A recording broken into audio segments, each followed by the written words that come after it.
Ada satu menu yang kita cuba nak buat, ingat tak masa kita berniaga dulu lah. Oh, masa kita buka restoran. Tapi tak dapat direalisasikan lagi. Ingat tak apa? Tak ingat? Asam pedas nyonya. Kan? Apa ni? Steam asam pedas.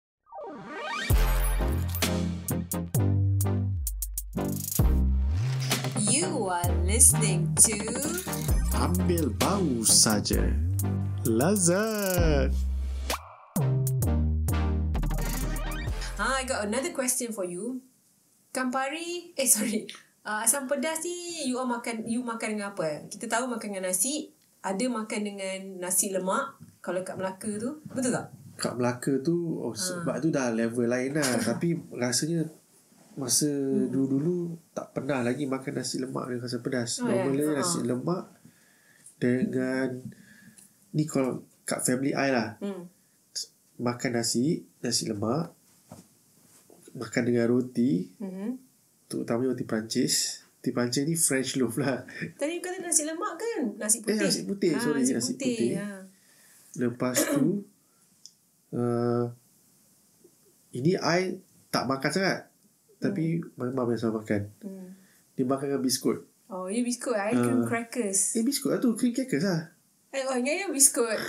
Tak, bukan biskut manis. Biskut Jacob. Cream crackers lah. Jacobs lah. Itu memang favourite lah. Kalau ada kuah je, memang letak dalam mangkuk, pecah-pecahkan cream crackers tu, kembangkan sekejap. Lepas tu makan. Power betul. Betul lah. Kalau you? I suka lah. Ada nasi, roti gardenia tu kan, slices tu, and then tak makan roti Perancis, dengan cream crackers. The whole family lah memang suka. The whole family memang my cousins, my auntie semua diorang makan dengan crackers. Ingat tak dekat Ampang tu ada satu kedai roti canai. Betul. Lupa nak cakap pasal roti canai. Even kat Johor pun I baru tengok kat Instagram makan roti canai lemping. Lemping dengan rasa pedas. A good combination. Tapi I masih teringat lagi. Ada satu menu yang kita cuba nak buat, ingat tak masa kita berniaga dulu lah. Oh, masa kita buka restoran. Tapi tak dapat direalisasikan lagi. Ingat tak apa? Tak ingat? Asam pedas nyonya. Kan? Apa ni? Steam asam pedas. Siakap steam asam pedas. Kan kita ada buat ke? Kita buat untuk kita testing, tapi tak jual lagi. Oh, ya ke? Tu sedap tu. Satu benda yang dulu lah terfikir nak try, tapi tak tahu lah sekarang ada orang buat ke tak kan. Kalau mana tahu ada siapa, let us know. Let us know kalau ada kat mana-mana tu jumpa steam asam pedas. Selalu orang buat siakap steam limau, siakap steam apa-apa kan. Ya. Kenapa tak ada orang buat kat Melaka? Tak ada pula dengar ke kita yang ketinggalan zaman. Okay lah, tak apa. Apa lagi nak tanya pasal asam pedas ni? Asam pedas. Okay. So asam pedas ni, kalau yang famous biasanya, negeri-negeri yang ada asam pedas ni, negeri apa je yang ada? Ke semua negeri kat Malaysia ada asam pedas? Maybe. Yang I tahu asam pedas Melaka, asam pedas Johor lah. Yang belah-belah selatan ni. So far tak pernah pula dengar asam pedas Kelantan ke, asam pedas Kedah ke, asam pedas Perak. Negeri Sembilan kadang-kadang kita pergi makan tu ada asam pedas. Tapi tak sure lah tu diorang punya asam pedas kan. I just read somewhere, biasalah Google dulu kan. Asam pedas ni, according to Wikipedia, was originated from Minangkabau. So Minangkabau kan related dengan Negeri Sembilan. Betul. Tapi so maybe. So nak kena ingat Wikipedia ni is not a good source to I know, tapi to cite lah, because kalau kita buat PhD pun tak boleh untuk guna Wikipedia sebab dia is not official, or siapa boleh ubah and then letak je. Tapi at least something lah. Kan, sebab I pergi negeri Seremban kan, mesti kita cari tapi asam still pedas. again lah, yang satu benda yang maybe southern part of Malaysia kot, yang I kecewa sikit ni, sejarah makanan dekat Malaysia ni, yang makanan kita ni dia tak ada betul-betul written punya history ataupun kat mana-mana yang kita boleh baca kan. Tu yang kadang tak best jugalah bila kita tahu. Tapi Betul. kan ada usaha-usaha untuk nak kasih dia nak buat research kan sejarah makanan semua kat Malaysia ni. Best juga kalau kita dapat baca kan. Betul. So tadi apa Melaka, Johor, tu yang famous lah kan. Yang lain tak ada cakap Penang tak pernah dengar apa ada asam pedas Penang apa kan. Tapi I rasa insyaAllah semua orang orang boleh kita buat. bukan je nak kata asam pedas Johor sedap, asam pedas Melaka tak sedap. Siapa-siapa boleh buat tu kan. Betul. Rasa kita pun dah agree sama kita kan. Kita siapa-siapa kalau belajar buat betul-betul, follow the step and then practice, for sure kita insyaAllah kita boleh buat masakan tu. Practice, and then if you rasa you nak tune lepas tu buat kan, sukati sendiri lah kan. Ikut rasa you nak manis sikit ke, you nak pedas lagi ke kan. Janji jangan cakap apa this is right, this is wrong. So kalau it's not right to do that. Betul tak? So kalau kat Melaka tu banyak-banyak tempat yang kita dah pernah pergi, mana tempat yang paling suka sekali? Places I tak ingat lah. Tak ingat nama. Sebab I ikut je, I follow je. Diorang stop je kat mana Melaka, turun asam pedas, okay kita order asam pedas. Tapi selalu pergi dulu yang dekat Bandar Hilir lah kan. Yang depan macam bukan pasar lah, ada macam bazar jual makanan ringan tu. Tak ingat. Tapi Melaka memang famous lah kan. Even kat Johor pun susah juga nak dapat asam pedas yang best-best kan? Kat luar ni kan. Sebab apa? According to them, I rasa diorang kata susah nak dapat asam pedas kat Johor sebab orang Johor semua masak sendiri asam pedas. Yeah, right. So itu I tak sure lah Ni orang kata. Sebab dia orang kata asam pedas tu senang nak buat. Jadi apa salahnya masak sendiri kat rumah. Tak cari kat luar lah. Tak cari sebab dia orang ada their own way of doing their own asam pedas. So pergi luar kena bayar kan. Buat apa nak bayar, kat rumah pun boleh masak kan. Tapi yelah, mungkin macam ada satu perasaan ni yang kat mana-mana pun, even dekat sini pun, bila you tahu macam mana nak buat some certain food tu, you rasa tak berbaloi nak pergi beli kat luar kan. Betul tak? Yeah. Because you know how to do it, and maybe you have the time to do it. So why not you do it at home, and then you can save a lot of money, right? Tapi once in a while, kalau macam kita kan duduk sini, pergi London, kadang-kadang kita cari juga Malaysian food, right? Kita nak explore how actually our Malaysian food tastes like when it's in London or anywhere in the UK. So memang nampak ada yang berani nak ketengahkan Malaysian food, right? Asam pedas pun ada. Satu ada asam pedas yang macam asam rebus, ala-ala asam rebus sikit macam yang I biasa makan kan. Yang from Norma's Kitchen. Kitchen yang tu. Dekat mana Queensway, right? Queensway Market.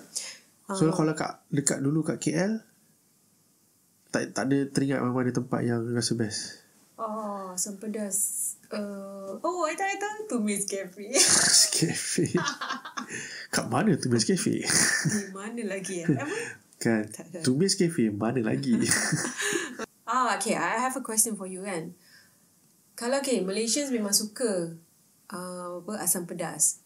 How do we introduce this asam pedas outside Malaysia? Kan? Macam kita kat sekarang kat sini, how do we actually introduce asam pedas to the locals here? Yang I tahu, I rasa it's a bit tricky lah benda ni. Sebab kalau dekat negara yang orang okay dengan pedas tu, no problem. Kita fine tune kan lah. Yelah. So kalau dekat sini, dia dah tak nama, kalau tak, yelah, orang akan cakap bila dia tak pedas, dah tak jadi nama asam pedas lah kan. Tapi still lah, maksudnya kalau kita nak cuba introduce, is kita kena at least sesuaikan dengan keadaan yang diorang dah biasa dululah kot. Betul. Okay, I think another way is through our tourism or filming industry. Again, even episode I lepas pun emphasize kita dah cakap this ni. is where we should introduce our Malaysian food. That's the path where we should I guess go. Bila kita cakap nak introduce dekat orang luar kita punya food, doesn't mean yang kita kena suruh dia makan tau. Yelah, so dia tengok macam ambil bau. It's just awareness. Awareness. And then from time to time, if they dah tengok banyak kali, dia tengok, what is that? Makan asal apa, this dish dengan nasi, dengan ikan, dengan daging. Delicious kan. Mesti dia rasa, jom let's find out dalam Google. Kan senang nowadays, right? Macam kita tengok Korean dramas, Korean apa ni, kita tengok, what's that? Kan? Semua benda kita nak tahu. Itu one way lah. Tapi macam yang I cakap tadi, cuba kita sesuaikan dengan apa benda yang dah biasa. You agak-agak apa yang kita boleh hybrid kan? Bukan hybrid ke apa panggil? Combine.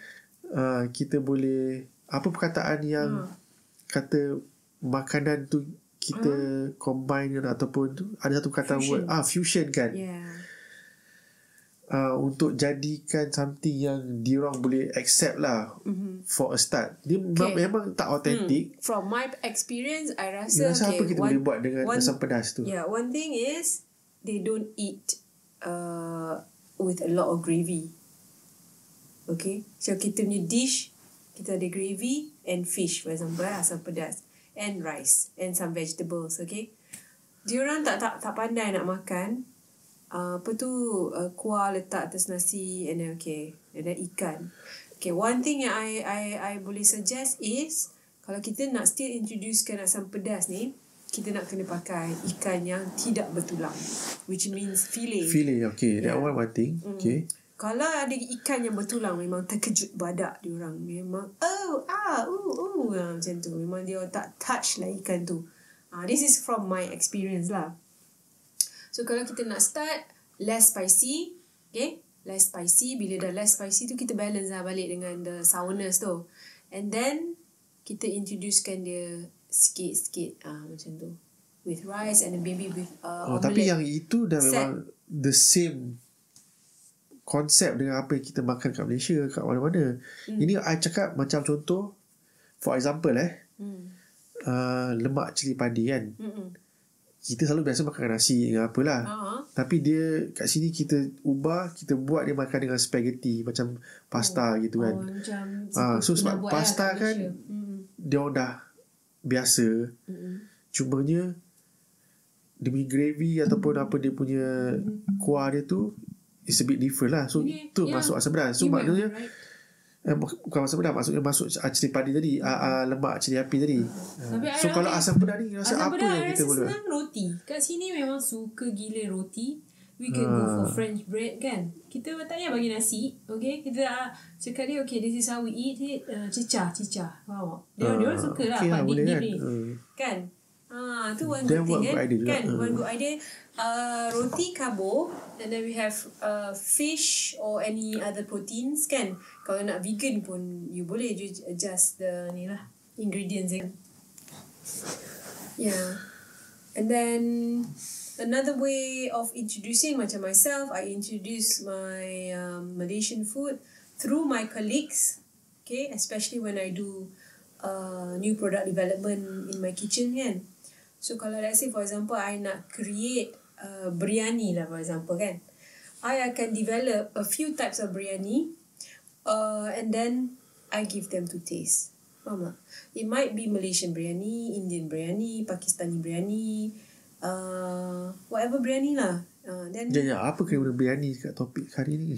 Dia tak ada kena bagi example. So kalau I nak bagi introducekan asam pedas kan dalam among my colleagues, it can be through that way. Ataupun when I'm receiving VVIP guests, right? I can actually cook whatever I want for them. The freedom. The freedom. I have the freedom to cook whatever I like, or So if I feel like cooking something new, or something that I can introduce to them, then I would do it lah. Macam hari tu, ada one time tu, one VIP came to our company and I made soto. Ayam soto, chicken soto. Okay. And they all makan lah. Okay. So nak berbalik pada asam pedas. Satu je nak apa, nak kata tips, tak sure ni tips ke tidak. Ataupun ini macam cheating pun ya juga. Tapi ni daripada experience I lah masak asam pedas. Contoh kalau kita tak nak kasih pedas lah kan. So ada dua cara. Satu kena carilah cili kering yang memang tak pedas. Tapi kadang-kadang susah kan. Ajar juga macam mana nak pilih. Tapi tu mungkin another time kita boleh discuss. Tapi I nak cakap ni, so another method is tak nak pedas is pakai lada hidup lah. Lada hidup kan ada macam-macam jenis. Macam lada bagala lah, ada lada yang lada sweet chili yang besar kan. Yang kalau kat sini selalu dapat pepper, bukan pepper, yang nampak macam chili biasa tapi dia giant. Dia panggil sweet chili. Okay. So pakai cili ni pun boleh kita nak buat asam pedas. Tapi nanti end up dia punya colour dia takkan dapat macam asam pedas yang kita guna cili kering kan. So cara dia untuk dapat balik colour tu, kita letaklah cooking caramel sikit. Okay. Kita bukan letak ni juga ke? Chili, red chili, Indian red chili ni apa? Kashmiri. Kashmiri tu kasih colour kan? Colour dia cantik juga Tapi bila asam pedas, kadang-kadang macam contoh asam pedas yang kau-kau tu kan, kan colour gelap-gelap sikit kan.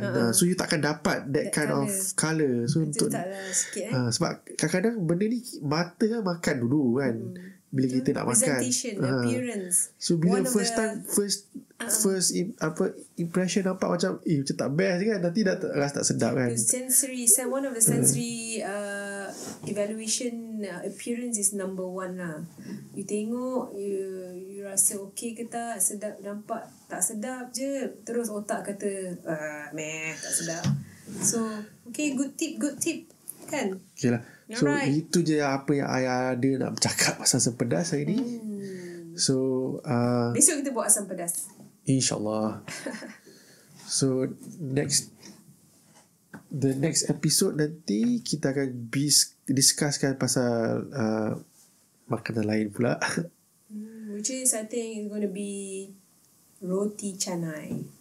Okay, atau roti canai, okay? Yeah, roti canai. Okay, so stay tuned for our next episode, which is coming up next week. Is that right? Okay. So salam. So kalau ada apa nak komen ke apa, bagi feedback, kita akan letakkan kita punya podcast ni di Spotify, di YouTube juga, walaupun kita belum bersedia lagi nak gunakan video untuk podcast kita, tapi insyaAllah kita akan letak dalam YouTube juga. So kalau ada apa-apa feedback dan komen, bolehlah letak kat situ. Okay, alright. So insyaAllah kita jumpa lagi di episod yang akan datang. Stay tuned. Assalamualaikum from me, Sarah Malik. And saya, Yazid Jamal. Bye.